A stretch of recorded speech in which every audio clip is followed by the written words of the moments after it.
dan gaskiya kwanakin ba akwai inda aka bi filaye dubu sa su aka bar dubu sa sun ko buhun masara bai zai sa mutum ba tsakani da Allah a zo aka bi filin ka na miliyan 1 miliyan 2 a baka 50,000. Jama'a assalamu alaikum wa rahmatullah. Kamar yadda kuka sani sunana Awwal Muktar Dogon Gemu. Yau na zo nan anguwar Zagaina, akwai wasu filayenmu a nan wajen wadda aka kira mu aka ce mu zo ana da buƙatar ganin mu. To mai girma gwamna mu ansa kira mun zo mu, amma muna da tambaya ne guda ɗaya mai girma gwamna. Shin da saninka aka zo aka ce za a ƙara filayen nan ko ba ka sani ba? Don mun san wurare da yawa gwamnati in ta ɗebi iya nata akwai kuma masu biyo baya su zo su ce muku gwamnati ne ta ƙara turo su. To shi ne muke so mu sani. Inda saninka ne to mai girma gwamna muna roƙonka, mu talakawanka ne. Mu talakawanka ne kuma wannan al'amari da ka kawo jihar Gombe ci gaba ne wa jihar Gombe, mu muna shaida. Amma muna roƙon mai girma gwamna don Allah filayenmu da aka karɓa da gidajenmu don Allah a mana abun da za mu iya zuwa wani waje mu saya ya mayar mana ko abun da muka rasa ne.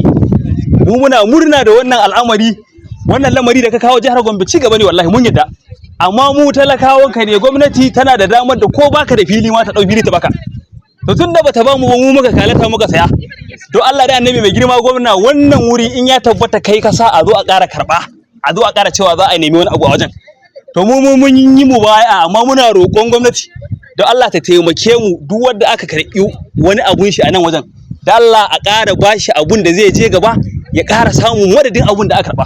Shine ko abun da muke bukata mu. Shine wannan insha Allah. Mu ba mu adawa da gwamnati kuma muna farin ciki 100% na wannan ci gaba da aka kawo jihar Gombe. Don mu 'yan Gombe ne ko muna sa rai za mu amfana a abun muwa. Amma don Allah a nan wajen akwai wa'inda wallahi gadon marayu ne a hannunsu. Yanzu kamar ni filin da nake da shi a nan wallahi filin yana ne ya mutu ya bar min 'ya'yansa guda 2. Na zo na sayi filin dan su girma su amfana. Yanzu mai girma gwamna aka bi filin nan ban samu wani filin da zan je in ƙara shan wasu waya zan yi da wannan yaran. Amana ce aka bani kuma akwai ire-ire na da yawa wadda su din ma amana ne ba nasu bane. Ko mutum ko nashi ne a taimake shi a bashi abun da zai ƙara mere masa gurbin abun da aka karba. Shikenan kawai. Dan gaskiya kwanakin ba akwai inda aka bi filaye dubu sa su aka bar. Dubu sa sun ko buhun masara bai zai sa mutum ba. Tsakani da Allah. A zo aka bi filin ka na miliyan 1 miliyan 2 a baka 50,000. Mutane da yawa za su mutu wallahi. To muna ba mai girma gwamna shawara dan Allah a taimaki mutanen anguwan nan. Wallahi ba wani mai arziki a nan layi. Duka kalace aka yi aka haɗo wannan abu. To Allah mai girma gwamna a taimake mu a duba mana wannan al'amari, in an karɓa da Allah a bamu madadin abun da aka karɓa.